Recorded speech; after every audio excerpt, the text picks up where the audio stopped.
네, 오늘은 성령 체험이라는 제목으로 특강 77번째 시간을 갖도록 하겠습니다.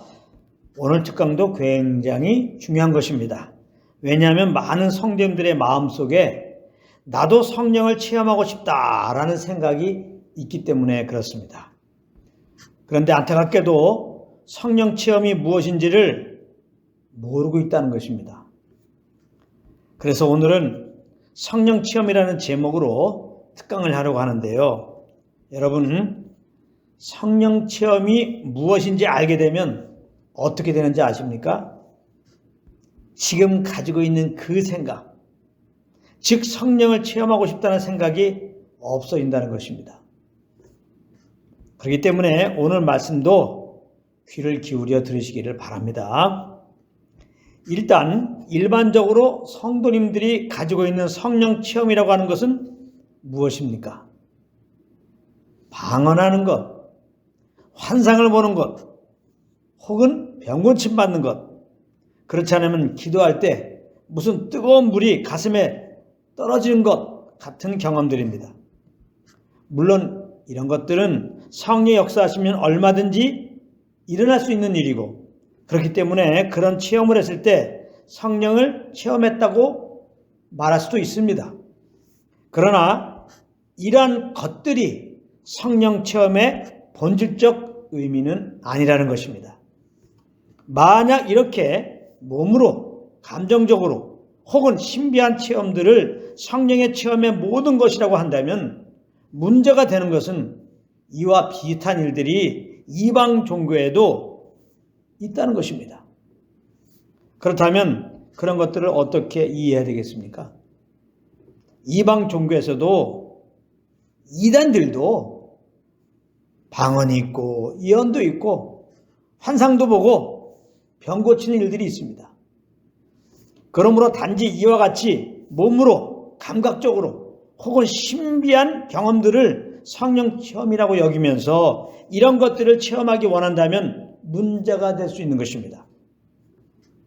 실제로 그러다가 이단에 빠진 자들도 많이 있는 것입니다. 지금도 우리 주위에는 우리 모임에 오면 이러한 신비한 체험들을 할 수 있다고 하면서 성도들을 미혹하는 여러 이단들이 있습니다. 몇 년 전에 저희 교회에 잠시 출석했던 한 형제가 있었는데요. 그 형제가 먼저 다니던 교회는 어떤 교회였냐? 그 교회 목사님이라고 하는 분이 한 번은 집에 쥐새끼 한 마리가 달아나는 것을 보고 성령의 불이 임해라 명했더니 성령의 불이 쥐에게 떨어져서 쥐를 죽였다는 것입니다. 그래서 그 이후에 이와 비슷한 사례들을 기록하여 책으로 내게 되었는데 전 세계에서 많은 분들이 이 책을 보고 성령 체험을 하고 싶다고 하면서 그 교회로 몰려갔다는 것입니다. 이거 얼마나 황당한 일입니까? 성경적으로 볼 때 너무너무나 황당한 일입니다. 아니, 성령님이 쥐새끼 죽이시는 분이십니까? 그리고 성령님께서 우리가 쥐새끼 죽이라고 명령하면 우리 명령에 순종해서 쥐새끼 죽이려고 우리 안에 오신 분이십니까? 전혀 그렇지 않죠.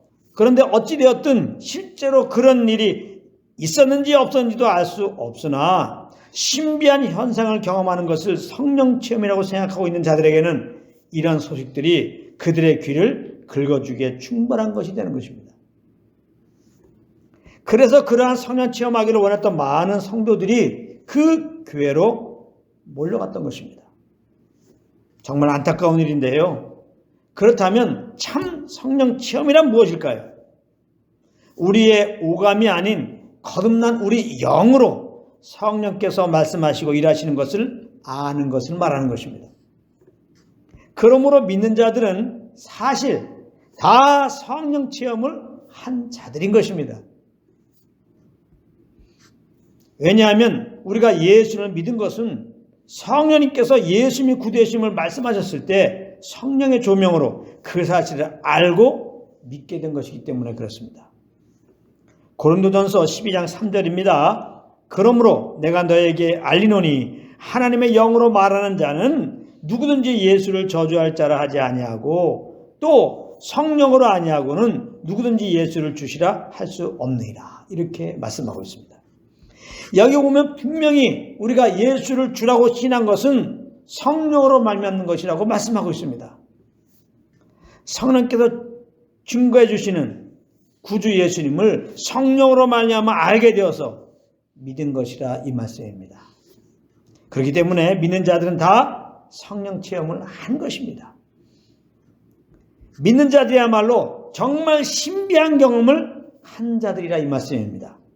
그렇다면 신비한 경험이란 무엇입니까? 죄인된 우리가 의인된 것입니다. 이게 얼마나 신비한 겁니까? 얼마나 신기한 것입니까? 이거 기적 중의 기적입니다. 마귀의 자녀였던 우리가 하나님의 자녀가 되었다는 사실입니다. 이것이 정말 신비한 일이고 신비한 경험인 것입니다. 우리는 예수 믿고 의인된 거예요. 우리는 예수 믿고 하나님의 자녀가 되었습니다. 우리는 신비한 경험 속에 살고 있는 거라 이 말이에요.